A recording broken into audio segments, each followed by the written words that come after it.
Hello everyone and welcome back to another Gloo tutorial. In this video we're going to look over the related products dynamic tag. This allows us to display related, upsells, cross-sells and bestseller products wherever you want. So what are we waiting for? Let's get into it.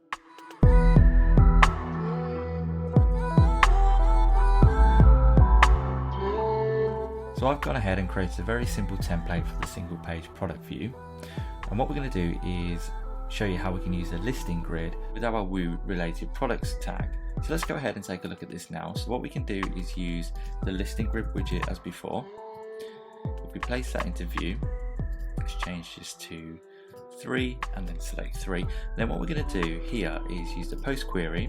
We're going to add a parameter of post and author parameters, and in the include post by IDs we're going to use a dynamic tag, and the dynamic tag we're going to use is the Woo related products tag.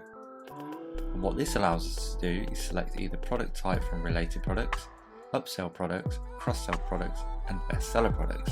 So let's take a look at related products for the time being, and if we leave this output format to be delimiter, return value ID, and the delimiter is going to be a comma, and we can limit the results if we want to, enable 0 and relative to the current category.